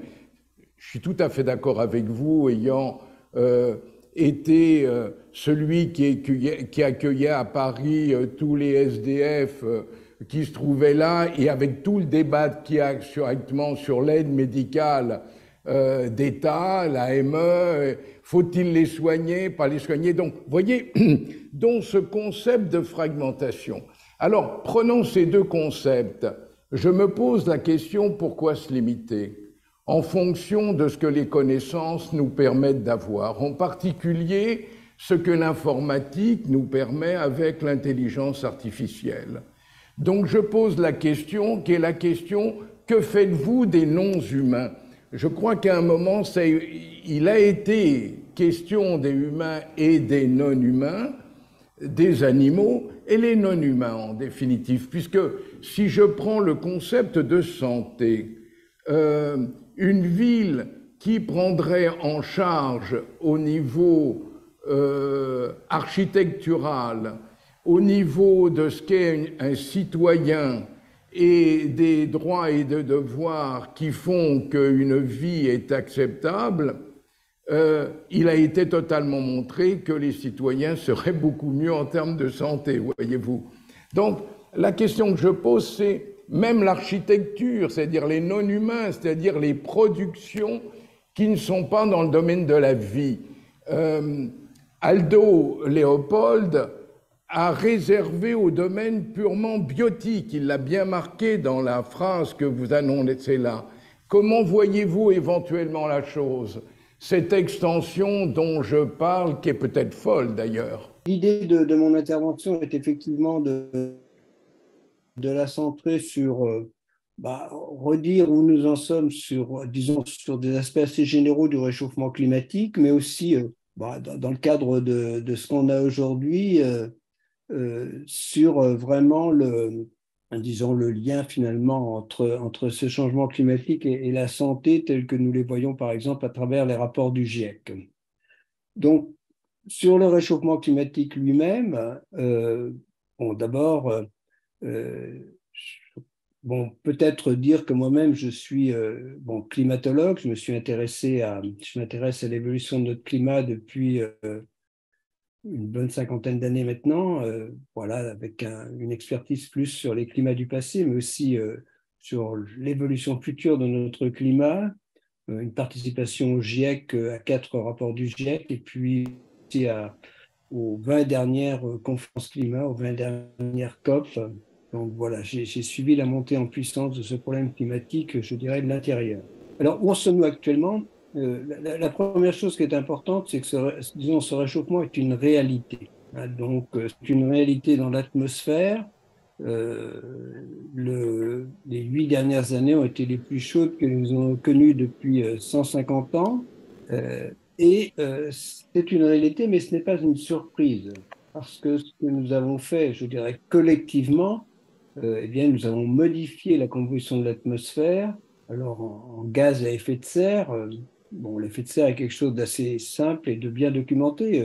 Une belle journée comme aujourd'hui, le rayonnement solaire nous arrive sans trop de difficultés, mais sur le chemin du retour, il y a une partie qui est piégée par les composés à effet de serre. Alors, le premier gaz à effet de serre, c'est la vapeur d'eau, mais nous n'en changeons pas la quantité directement dans l'atmosphère, ce qui n'est pas le cas pour disons le gaz carbonique, le méthane, le protoxyde d'azote et toute une série d'autres composés dont nous avons modifié les compositions dans l'atmosphère. Alors, quelques chiffres, par exemple, à l'échelle planétaire, nous avons émis 37 milliards de tonnes l'an dernier, ou à peu près, de gaz carbonique à travers l'utilisation des combustibles fossiles, 5 milliards de tonnes liées à la déforestation, 1 à 2 milliards de tonnes liées à la fabrication du ciment, donc 45 milliards de tonnes de CO2. On ajoute grosso modo une quinzaine de milliards de tonnes d'équivalent CO2 pour les autres gaz à effet de serre. Voilà, méthane, protoxyde d'azote en premier lieu, puis toute une série d'autres composés. Nous en sommes à 60 milliards de tonnes d'équivalent CO2. Grosso modo, une année comme l'an dernier, ça devrait être encore un peu plus cette année.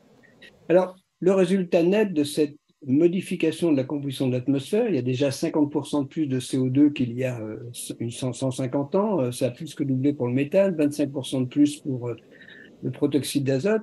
Ça se traduit tout simplement par une augmentation du chauffage, je dirais simplement, de la quantité d'énergie utilisable dans l'atmosphère et dans ce qui interagit avec l'atmosphère. On a augmenté à travers nos activités, je dirais, le chauffage, pour faire simple, d'à peu près 1%. Alors vous allez me dire 1%, ce n'est pas beaucoup, mais c'est ce qui est à l'origine du réchauffement que nous connaissons aujourd'hui. Alors, un point important, c'est que de ce 1% supplémentaire, il n'y a que 1% ou à peu près utilisé dans l'atmosphère. En fait, l'essentiel de cette chaleur supplémentaire va dans l'océan. Et c'est dans l'océan qu'on peut aussi aller voir la réalité du réchauffement. Cette réalité, eh bien, elle est traduite par l'élévation du niveau de la mer. Elle est actuellement de 3 à 4 mm chaque année, liée grosso modo à peu près pour moitié à l'expansion thermique de l'océan. L'océan se réchauffe et il se dilate. Et puis, pour l'autre moitié, ou pour l'essentiel du reste, à la fonte des glaces, alors les glaciers continentaux, mais depuis aussi une trentaine d'années, les calottes glaciaires, donc celles du Groenland au nord, de l'Antarctique au sud, elles contribuent de plus en plus à l'élévation du niveau de la mer. Donc, on a en fait dans cette élévation du niveau de la mer très bien documenté disons, un double témoignage du réchauffement climatique, celui lié au réchauffement des océans et puis la fonte des glaces. Alors, où nous en sommes actuellement dans le 6e rapport du GIEC, c'est que c'est une certitude pour notre communauté. Il est certain, je reprends les termes mêmes du rapport du GIEC, il est certain que les activités humaines sont à l'origine du réchauffement de l'atmosphère, des continents et des océans. Et pas simplement qu'ils en soient à l'origine, mais que de façon, en gros, ce réchauffement est entièrement explicable par nos activités. Donc le réchauffement, il est à peu près d'un peu plus de 1 degré, on l'explique complètement par nos activités. Alors cette attribution, si on parle bien d'attribution aux activités humaines, elle n'est pas limitée, à la température moyenne, ce qui était le cas auparavant, actuellement. Dans le 6e rapport du GIEC, on attribue aussi l'élévation du niveau de la mer aux activités humaines et son accélération, elle est 2 fois plus importante qu'il y a une cinquantaine d'années. Et on attribue également la modification de certains événements extrêmes, en particulier les vagues de chaleur qui deviennent plus intenses, plus fréquentes aux activités humaines. En gros, si on regarde par exemple les vagues de chaleur, elles se sont modifiées dans des régions comme l'Europe de l'Ouest, le pourtour méditerranéen, et ces modifications sont très certainement dues aux activités humaines. Alors, un point important, c'est que là où nous en sommes actuellement, disons, ce que nous vivons aujourd'hui, c'est ce que notre communauté envisage depuis une quarantaine d'années, aussi bien en termes de rythme de réchauffement, d'accélération de l'élévation du niveau de la mer, ce n'est pas une surprise, c'était prévu, d'intensification des événements extrêmes, là aussi c'est prévu depuis le troisième rapport du GIEC, régulièrement on parle disons, d'intensification des événements extrêmes. Et le message de cette première partie, c'est que le fait que notre communauté, collectivement, a correctement envisagé l'évolution du climat depuis une quarantaine d'années, eh bien, doit nous inviter, en tout cas nous invite à accorder de la crédibilité à ce que cette même communauté envisage à horizon, bien sûr, des 30 prochaines années et au-delà. C'est clair qu'à un moment, il faut arrêter de... Enfin, il y a des incertitudes hein, dans les projections, ce n'est pas du tout ce qu'on veut dire, hein, dans les répartitions des précipitations, mais les certitudes sont très fortes. Voilà. Et donc, c'est ce que je vous invite à faire, à regarder le futur, je dirais malheureusement, alors, comme quelque chose où le climat va forcément évoluer, le réchauffement est inéluctable. Alors, en fait, on comprend bien que eh bien, ce vers quoi nous allons va dépendre de nos activités. Évidemment, alors pas complètement, parce que finalement, le réchauffement climatique des 2 prochaines décennies est déjà joué. Hein, donc, disons, les 2 prochains, on sait que d'ici 2050, on aura un réchauffement supplémentaire de l'ordre de 1 degré dans un pays comme la France. Bon, ça dépendra des saisons, ça dépendra des régions, mais grosso modo, ça sera autour de 1 degré d'ici 2050 supplémentaire. C'est par la suite, alors que ça se gâte ou que ça devient, disons, supportable, effectivement, disons, ce que nous allons émettre d'ici 2030 va avoir une influence sur le climat de la deuxième partie du XXIe siècle. Alors, on va se placer si on se place dans le cadre d'un scénario émetteur, si nous ne faisons rien pour lutter contre le réchauffement climatique, nous irions vers des réchauffements de 4 à 5 degrés à la fin du siècle et plus en France, hein, parce qu'il y a vraiment, on voit déjà actuellement le réchauffement planétaire est de 1,1 degré, il y a une amplification, disons, sur les continents, tout simplement parce que eh bien, l'océan se réchauffe beaucoup moins rapidement, pratiquement 2 fois moins rapidement qu'en moyenne que les surfaces continentales. Et par exemple, en France, il y a pratiquement 50% de plus que la moyenne planétaire. Hein. Donc, c'est pour cela que, disons, quand on parle d'un réchauffement de 3 degrés, eh bien, notre ministre dit bien qu'en France, il faut, et c'est probablement un minimum, disons, envisager des réchauffements de 4 degrés. C'est très important. Voilà, donc, alors les conséquences, voilà, je vais plutôt insister sur les conséquences, disons, liées à, disons, disons, qui sont du ressort de la santé, parce qu'elles sont importantes, mais voilà, disons, il y a toute une série de conséquences. J'aime bien prendre la classification du 5e rapport du GIEC, qui a 5 catégories, et il n'y a pas de surprise. Disons, si on ne faisait rien pour lutter contre le réchauffement climatique, eh bien, quelles que soient les conséquences considérées, à la fin du siècle, eh bien, disons, le risque lié à ces conséquences serait élevé ou très élevé. Alors, de quoi s'agit-il? Disons, de l'acidification de l'océan, hein, il y a à peu près 10 milliards de tonnes de CO2 qui chaque année vont dans l'océan, peu ou prou, ça peut être de plus. Eh bien, c'est bien pour l'atmosphère, puisque ça diminue d'autant les quantités dans l'atmosphère, mais c'est aux dépens de l'océan qui est déjà 30% plus acide qu'il n'était au début du XXe siècle. Disons, dans un scénario émetteur, l'acidité de l'océan aurait doublé à la fin du XXe siècle, du XXIe siècle par rapport au début du XXe siècle, avec des conséquences sur la vie marine, sur les récifs coralliens, bien sûr, d'ailleurs, qui, dès 2 degrés, seraient largement mis à mal, et sur la vie, disons, sur tout ce qui se forme de calcite, de calcaire, et évidemment, disons, y compris disons, les squelettes ou les coquilles, ou les coquilles des animaux marins qu'on aime bien.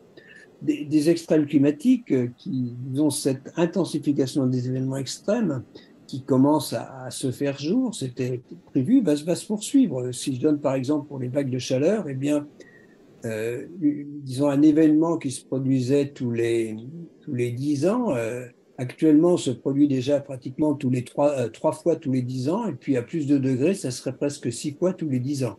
Et alors plus fréquent et aussi plus intense. Les records de chaleur sont effectivement augmentent plus rapidement que la température moyenne. Les pluies torrentielles, ça c'est aussi prévu, je dirais, des pluies de plus en plus intenses.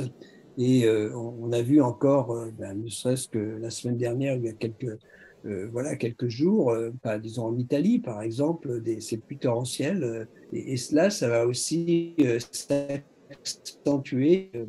Les pluies deviennent plus intenses. Elles sont déjà 30% plus intenses qu'il y a, disons, l'intensité des précipitations, la fréquence des pluies torrentielles augmente et avec le réchauffement, ça se poursuivra.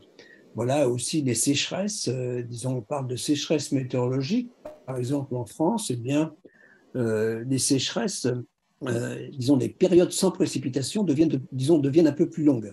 Donc, on comprend bien que disons, ça c'est à l'origine de sécheresses à répétition, et là aussi, des conséquences importantes pour le monde agricole et la nature qui nous entoure et qui souffre évidemment de tous ces problèmes.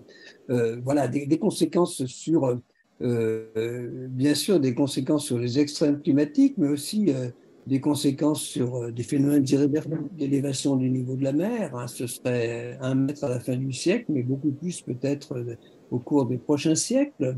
Des phénomènes irréversibles comme la fonte du permafrost, et puis la nature qui nous entoure souffre également de ce réchauffement climatique. La perte de biodiversité, eh bien, c'est déjà disons, la troisième cause de perte de biodiversité, et déjà le réchauffement climatique en est déjà la troisième cause, et ça risquerait de devenir la première en cas de réchauffement climatique important, puisque pour beaucoup d'espèces, la capacité de beaucoup d'espèces de déplacement serait inférieure à la vitesse de déplacement des zones climatiques à la fin du siècle. Disons les écosystèmes, les problèmes de santé, je vais en parler plus, les problèmes de pollution, et bien sûr les populations sont touchées aussi. On va parler de réfugiés climatiques, de ressources en eau, d'insécurité alimentaire, de risques de conflits, mais aussi quand on prend ces conséquences, disons dans leur ensemble, c'est la première conséquence du réchauffement climatique, c'est indéniablement le risque d'accroissement des inégalités. Donc, je ne vais pas m'étendre là-dessus pour, bien sûr, passer sur ce qui nous intéresse, bien peut-être plus aujourd'hui, les conséquences sur la santé. Alors d'abord, pour dire, bien sûr, que je vous ai parlé du réchauffement plutôt à l'échelle planétaire, mais il est aussi très marqué en France. L'année record en France, c'est 2022. Ça a été une année record de façon très importante. C'est-à-dire que par rapport à l'année précédente, 2020, le record précédent, il y a eu près d'un demi-degré. Entre 0,4 et 0,5 degrés supplémentaires, c'est vraiment quelque chose d'important. Donc, voilà, le réchauffement climatique est bien là. Je crois disons, en tout cas, on le sent en France, on le vit. Mais ce ne sont malheureusement que les prémices. Alors, des conséquences sur la santé, par exemple, eh bien, avec le réchauffement climatique, il y a des risques de multiplication des décès liés en particulier et en premier lieu aux événements extrêmes, aux pics de chaleur. En moyenne, en Europe, c'est 3000 décès supplémentaires chaque année en moyenne, où c'était l'année 2003, c'était plutôt de 75 000 à l'échelle européenne, mais ça pourrait être multiplié par 10, 20, 30 et dépasser régulièrement 100 000 dans la deuxième partie de ce siècle, même avec disons, des méthodes de prévention.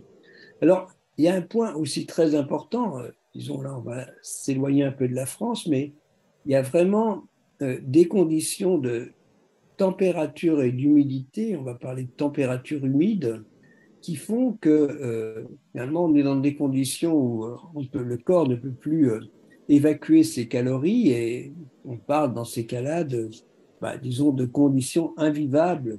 Donc, et alors, on parle de deadly conditions, ce sont des conditions, bon, pas vraiment mortelles, des conditions invivables, mais en gros, ce sont des conditions où on n'a plus une vie normale, on ne peut plus avoir d'activité normale ou d'activité physique, soit d'activité sportive et physique l'été dehors, quand on a des conditions de température et d'humidité qui font qu'on n'évacue plus la chaleur. Et quand on regarde les cartes, ça a été établi disons par Mora, il y a des cartes qui montrent le nombre de jours où cette disons, limite de température invivable serait atteinte. Alors, température humide, eh bien, pratiquement, il n'y en a pas actuellement, mais y compris dans le scénario le plus bas, dans le scénario le plus élevé dont je vous ai parlé jusque-là, eh bien, pratiquement, ce pourrait être dans certaines régions, pratiquement, quand on regarde, disons, plus de la moitié de l'année en Amérique du Sud, en Afrique, disons, en Afrique saharienne et subsaharienne et équatoriale, dans l'Asie du Sud-Est, toutes ces régions, dans une partie de l'Australie également, toutes ces régions, disons, dans un scénario émetteur dans la deuxième partie de ce siècle, deviendraient un scénario invivable. Et même dans ce vers quoi nous allons vers 3 degrés, eh bien, dans la deuxième partie de ce siècle, eh bien, ces régions invivables le seraient pendant une partie de l'année, là aussi, sur une partie de l'Amérique du Sud, disons, toute la ceinture équatoriale, grosso modo, est affectée ou serait affectée. Alors, il y a déjà certaines régions quand même, quand on voit le Pakistan, par exemple, l'an dernier, eh bien, les températures étaient telles et l'humidité que, effectivement, à 50 degrés, avec des humidités très importantes, on est dans disons, on ne vit pas normalement, je dirais. Alors maintenant, il y a les autres conséquences, je ne veux pas être trop long, pour regarder les conséquences sur le réchauffement, disons, pour regarder les conséquences, je vais mettre en... Pour regarder les conséquences sur la santé, il y a une très belle étude disons, dans le 5e rapport du GIEC et qui regarde ces conséquences. Disons que on observe que la santé des populations est déjà affectée par les phénomènes météorologiques ou par les conditions climatiques. Alors, par exemple, j'ai déjà parlé des vagues de chaleur. Il y a déjà des décès à cause des vagues de chaleur, c'est très clair. Donc, disons, il y a en fait, il y a 8, disons, problèmes de santé qui sont mis en exergue dans ce rapport du GIEC, les conséquences des vagues de chaleur, la sous-alimentation qui est dans certains pays où évidemment, là c'est plutôt la sécheresse, disons l'insécurité alimentaire, les maladies à transmission vectorielle, j'y reviendrai, les infections d'origine alimentaire ou hydrique, la qualité de l'air qui joue aussi sur les qualités respiratoires, disons, l'influence de certains phénomènes météorologiques extrêmes. Alors, je ne parle pas des vagues de chaleur, mais des inondations, par exemple. On a vu, il y a effectivement des dégâts sur la santé, y compris des victimes des inondations. Comme voilà, la santé mentale et la violence est aussi soulignée par les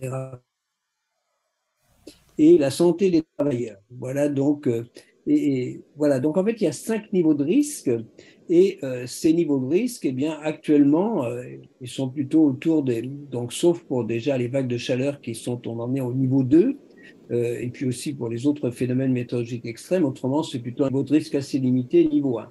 Et si on prend cette même classification dans un monde à plus 4 degrés, voilà, malheureusement, ce n'est pas exclu, eh bien, disons que l'insécurité alimentaire passerait au niveau 5, et au niveau 4 pour les vagues de chaleur, et pratiquement, disons, les infections d'origine alimentaire ou hydrique, ce serait également niveau 4. Exactement pour la santé mentale également, la santé des travailleurs également, un peu moins niveau 2 pour les maladies à transmission vectorielle, mais voilà, on passe dans un autre monde en termes de lien entre santé des populations et puis réchauffement climatique. Alors, il y a quand même, disons, ce que nous dit le rapport du GIEC, c'est que si on y fait attention, si on met des mesures d'adaptation en œuvre sur ces différents aspects, on peut effectivement revenir à des niveaux de risque plutôt limités à 2 ou à 3 au maximum. Donc, mais vous voyez, c'est quand même un monde différent. Alors, je vais en terminer là avec plus des maladies, disons, enfin, oui, des épidémies ou des maladies à caractère vectoriel, pas toutes, hein, mais disons, il y a, dans le dernier rapport du GIEC, cette fois, il y a effectivement un très beau tableau. Je pourrais vous envoyer cette présentation si vous voulez, hein, mais il y a un très beau tableau qui regarde effectivement par rapport à différents problèmes disons, épidémiques, différentes origines, quelles seraient les conséquences du réchauffement climatique. En fait, c'est classé en, disons, les impacts positifs en bleu, vous ne le voyez pas, mais disons les impacts négatifs en vert, et puis, disons, des impacts qui peuvent être positifs ou négatifs en jaune. Eh bien, quel que soit pratiquement, et quand il y a, disons, 3 ou 4 étoiles, ce sont des impacts très forts. Eh bien, par exemple, la malaria, c'est le cas, ce sont disons, le réchauffement climatique sur l'extension de la malaria va avoir des impacts très forts négatifs. La dengue également, c'est pareil. C'est pareil pour les diarrhées, c'est pareil pour la salmonelle. Voilà, alors pour les diarrhées, il peut y avoir des effets négatifs ou positifs, mais c'est pareil pour la salmonelle. Les infections respiratoires, elles, peuvent être moins affectées, mais par exemple, disons, il y a quand même des maladies respiratoires qui sont très affectées, les maladies cardiovasculaires le seront également, tout ça de façon négative. De même, certains cancers peuvent être affectés par le réchauffement climatique. Les diabètes aussi peuvent être affectés. Disons, enfin, bien sûr, j'en ai parlé, des vagues de chaleur. Et puis, l'insécurité alimentaire, c'est aussi, ça va malheureusement dans le mauvais sens. Et de même pour la santé mentale, qui peut être très, très affectée de façon extrêmement négative par ce réchauffement climatique. Donc, voilà, je vais en terminer là, mais il faut bien, ben, disons, ce problème du réchauffement, enfin, voilà, maintenant, ce qu'il faut faire, évidemment, on peut le redire, je vous redirai après, ce qu'il faut faire, c'est limiter ce réchauffement, et évidemment, à la fois limiter le réchauffement et aussi penser adaptation. Mais c'est vrai que par rapport aux problèmes de santé dont on discute ici, sauf de rares cas, c'est quand même, ils ont peut-être moins de rhume l'hiver en France, c'est vraiment, disons, cet aspect négatif des impacts des réchauffements climatiques, surtout un réchauffement climatique, disons, sur la santé des populations. Et il ne faut pas l'oublier, et c'est la conclusion principale du 6e rapport du GIEC, eh bien, si nous n'y faisons pas attention, le réchauffement climatique est une menace pour notre humanité et pour la nature qui nous entoure. C'est ça qui est très important, la nature qui nous entoure, la biodiversité, mais aussi la faune, flore, et disons la faune, qu'elle soit domestique ou sauvage, ou la flore au sens large, les arbres, tout souffre énormément du réchauffement climatique. C'est bien cela qu'il faut voir, c'est vraiment une menace si on n'en prend pas la mesure. Ça veut dire qu'il faut en prendre la mesure. Bon, on a une capacité d'adaptation qui est limitée, ce serait beaucoup mieux de limiter à 1,5 degré le réchauffement. Voilà, chaque dixième de degré. Voilà un peu, donc je ne veux pas être trop long, donc voilà, j'ai essayé de faire cette demi-heure qui m'était attribuée. Merci, j'ai pu répondre évidemment à vos questions si vous le souhaitez. Oui, merci Monsieur Gouzel.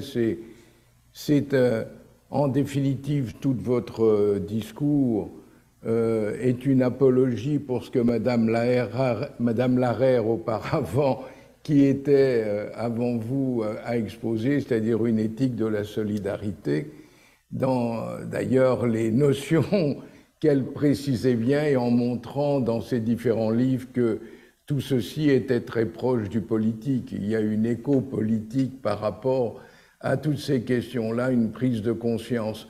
Je vais laisser la parole. Est-ce que Yorgos est là? Est-ce qu'il voudrait prendre la parole? Yorgos? Non, peut-être. On a des problèmes actuellement de jonction. Est-ce que quelqu'un... Non, c'est bon. Oui, Yorgos, très bien. Je t'en prie. Je disais pas tout le temps. Prendre la parole. D'accord. Est-ce qu'il y a, Caroline Besson, par exemple, est-ce que vous avez une question à poser à Monsieur Jouzel, par exemple, par rapport à ce tableau? Bonjour. Alors, ah oui, vous ne voyez pas parce que j'ai baissé ma caméra. Voilà. Voilà, bonjour. Merci pour votre exposé. Moi, je suis impliquée dans le développement durable en santé. C'est sûr, quand on entend vos descriptions, on se dit que ce qu'on peut faire semble une micro-goutte d'eau. Cependant, je pense qu'il faut agir chacun comme on peut à notre niveau et que vous allez probablement nous dire ça, même si les petits moyens qu'on a à disposition semblent microscopiques par rapport à l'ampleur du problème. Oui, donc je répondrai d'abord dans le domaine de la santé, il y a beaucoup à faire dans la prévention, disons Bien sûr. l'adaptation. Donc c'est vraiment, il faut aussi bien sûr prendre, disons, je crois que la meilleure façon de prendre le problème, c'est effectivement, j'ai essayé de le dire, d'accorder de la crédibilité à ces projections. Évidemment, j'espère qu'on n'ira pas vers 4 ou 5 degrés, mais actuellement, nous sommes partis tête baissée vers des réchauffements de 3 degrés en moyenne planétaire dans la deuxième partie de ce siècle, même en supposant que les engagements de l'accord de Paris sont tenus. Alors oui, qu'est-ce qu'il faut faire? Eh bien, bon, il y a beaucoup à faire ensuite, je dirais aussi bien dans sa vie de citoyen que dans sa vie professionnelle. Il y a pas de secteur disons, d'activité qui puisse se dire le réchauffement climatique, ce n'est pas mon affaire. Donc, moi, j'aime bien, disons, sans vouloir faire de recommandations, j'aime bien celle, et j'ai complètement endossé, j'ai participé à la Convention citoyenne sur le climat, donc, dont j'étais membre du comité de gouvernance, c'était maintenant il y a 2 ans, et je vous assure que disons, les propositions de cette Convention citoyenne sont extrêmement riches, ambitieuses et je dirais pertinentes. Hein, donc, c'est bien cela qui est. Donc, ça va dans la vie de tous les jours, se loger, se nourrir, se déplacer, mais aussi dans la production, voilà. Donc, on sait ce qu'il faut faire. Mon regret, c'est que alors, on a des objectifs ambitieux au niveau français, neutralité carbone à horizon 2050, diminution de nos émissions, division par 2 probablement en 2030, mais on voit bien qu'il faudrait diminuer de 5% chaque année nos émissions, et on est quand même loin du compte. Donc, c'est ça le problème. Disons, dans les textes, dans les objectifs affichés, c'est relativement ambitieux. Dans la réalité, on prend beaucoup de retard par rapport à ce qu'il faut là. Je vois que Madame Larère est revenue. Merci. Est-ce que vous voudriez intervenir, s'il vous plaît, parce que Voilà. votre exposé sur une éthique solidaire est tellement adapté là par rapport à notre prise de conscience et aux actions qui devraient être les nôtres. Vous voulez que j'intervienne tout de suite? C'est comme vous voulez, oui, bien sûr. Parce que, attendez, je pensais que c'était Jean Jouzel qui parlait. Il est Oui, en train moi, de parler j'ai là. parlé, Catherine. Moi, je voudrais simplement ajouter que cette notion de solidarité, je suis complètement en phase avec Catherine. Je n'ai pas écouté, mais c'est clair que, disons, la première condition de succès de la lutte contre le réchauffement climatique, c'est que tout le monde regarde dans le même sens et qu'il y a une solidarité, aussi bien au niveau national entre les différentes couches de population. On voit bien que ce n'est pas le cas quand disons, la proposition du rapport Pisani-Ferry qui est mise à la poubelle sans en discuter. Bien sûr qu'il faudrait que ceux qui consomment le plus contribuent plus. Ce n'est pas le cas au niveau international, malheureusement. Et c'est ça le problème. Donc, moi, je me suis beaucoup intéressé à ces notions de justice climatique, hein, donc, en fait, d'injustice climatique. Et ce qui est au cœur bien sûr, et je pense que c'est, disons, sans solidarité, on n'arrivera pas à prendre la mesure du réchauffement climatique. C'est vrai chez nous, c'est vrai au niveau international. Donc oui, et moi, je suis ravie qu'on soit d'accord.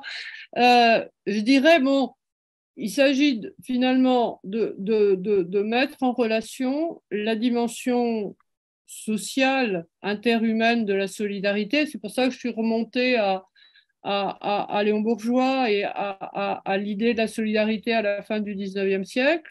Et ce que nous apprend la notion de solidarité écologique, parce que ce qu'intègre le concept le plus ancien de solidarité, d'une solidarité entre humains, même si on prend en compte la dépendance, le fait que les humains sont pris dans un environnement naturel avec lequel ils sont en connexion, mais ce que prend en compte la notion de solidarité, quand c'est une notion sociale, c'est comment être solidaire alors qu'on est inégaux.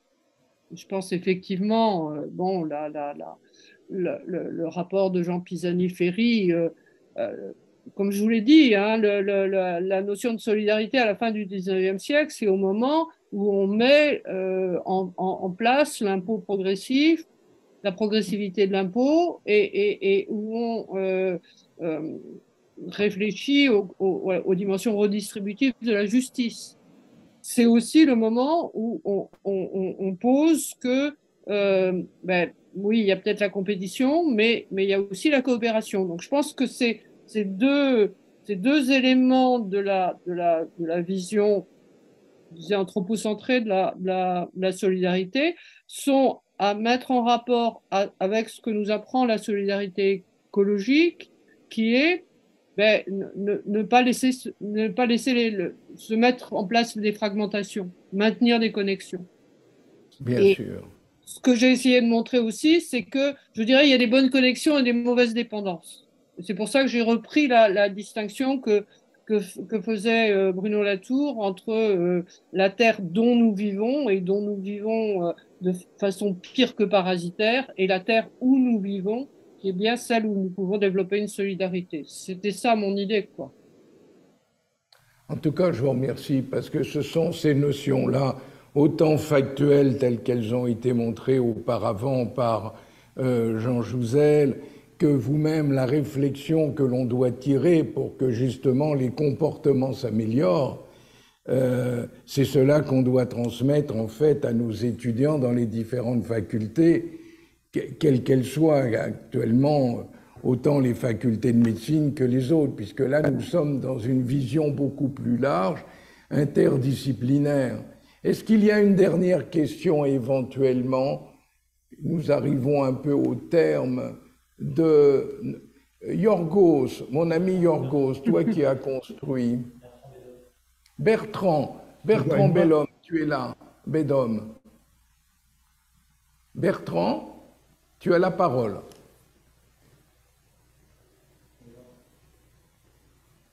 Tu as la parole, Bertrand. Nous, on t'entend. Non. Pas très bien. On l'entend. Il est à gauche, complètement à gauche. Est-ce que c'est mieux comme ça? Oui. Voilà. J'ai changé le micro. Merci à Jean-Joseph pour sa présentation. Je suis toujours impressionné par sa capacité à ramer contre le courant avec un vent fort de face depuis des dizaines d'années, avec obstination et persévérance, c'est formidable. J'ai l'impression, je ne sais pas ce qu'il en pense, mais j'ai l'impression qu'il commence à y avoir un peu de changement, notamment dans les médias, depuis un petit nombre d'années, voire presque un petit nombre de mois, avec le sujet qui est presque omniprésent, alors que ce n'était vraiment pas le cas actuellement. J'y vois une forme de... C'est vrai, je me permets d'intervenir, mais il y a aussi toujours beaucoup de climato-scepticisme qui prend beaucoup de place sur les réseaux sociaux, par exemple. Donc, c'est très clair que c'est loin d'être gagné. Donc, c'est aussi un problème. Oui, je suis bien d'accord. Je vais éventuellement juste confirmer, appuyer sur la question de biodiversité, puisque moi, je suis au Muséum d'histoire naturelle, donc c'est mon domaine. Et voilà, c'est notamment ce que j'ai communiqué il y a encore quelques jours sur l'aspect extinction des espèces. On parle de la crise de la 6e extinction. On sait donc qu'il y en a bien eu 5 avant, mais un point sur lequel on communique, c'est que de ce qu'on connaît de la dynamique d'extinction des crises précédentes, actuelle, à une dynamique d'extinction bien plus rapide en termes de nombre d'espèces par unité de temps. Et donc, on est parti sur une dynamique d'extinction à l'échelle de quelques milliers d'années qui est considérable. Et j'avais fait le parallèle avec la crise Permien-Trias, où il y avait eu, c'est celle la plus considérable en termes de perte de diversité spécifique, avec probablement 95% d'espèces disparues, où il avait fallu 100 millions d'années pour retrouver un niveau de diversité similaire. Le parallèle, c'est que les dynamiques de changement climatique et les temporalités d'extinction d'espèces ne sont pas forcément perceptibles à l'échelle humaine. Et ça, c'est quelque chose, la dimension temporelle du changement et de ce qu'il faut faire pour l'arrêter sont sont très, très difficiles à faire comprendre.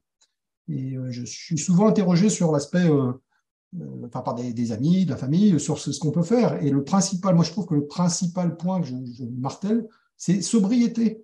Parce que de toute façon, oui, il y a des énergies renouvelables, etc. Mais l'aspect sobriété est vraiment considérable, et notamment en lien avec ce qui vient d'être dit sur la solidarité.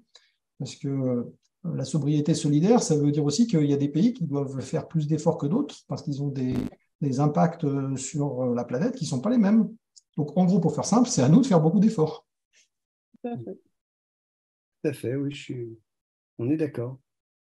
En fait, nous avons fait la boucle entre la première conférence de l'année où le professeur Besson prenait la parole et prônait justement la sobriété, et la dernière, que je vous remercie, où le mot de la fin, en fait, serait la sobriété. En tout cas, je tiens à vous remercier tous. Puis-je vous demander, tous les trois, de faire pour nos étudiants une petite page comment dire, à partir de nos intervenants, au bout d'1 an, 2 ans, nous aurons une espèce de manuel que, justement, les étudiants autour de One Health et des réflexions éthiques autour de ce nouveau concept pourront faire. Donc, je vous remercie. Je redonne la parole pour la conclusion à Yorgos, qui a organisé cette dernière conférence. Tu as la parole, Yorgos. Merci, Christian.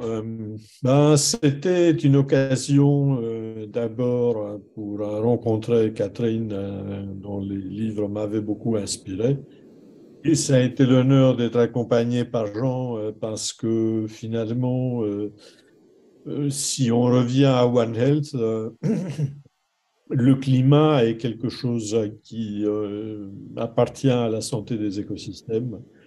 Et dans ces écosystèmes, nous sommes pris. Simplement, ce que je voudrais noter en passant, c'est que je m'étonne à chaque fois qu'on constitue les ensembles de manière bizarre. On parle des humains, on parle des non-humains et ainsi de suite. On crée des catégories, des strates, je ne sais pas exactement. En fait, chaque individu vivant est un nœud de relation. Et dans ces relations, il y a ceux de ses congénères, et puis donc toute la diversité des relations qu'il peut avoir, y compris avec celui qui le mange. Ce que je veux dire, c'est que la pensée écologique n'arrive pas à traverser notre manière de raisonner, notre manière de penser. Et ça, c'est juste, je dirais, pour ceux qui enseignent, je pense que c'est quelque chose qui est important. Et nous reproduisons certains schémas sans nous rendre compte des difficultés qu'ils posent. Enfin, ça a été vraiment un grand plaisir. Merci. Et d'avoir une vision critique. Merci beaucoup. Merci, Yorgos, et merci à tous. Bonne soirée alors. Bonne soirée, merci. À bientôt, merci et beaucoup. merci encore. Merci pour ce magnifique programme. Et bonne soirée.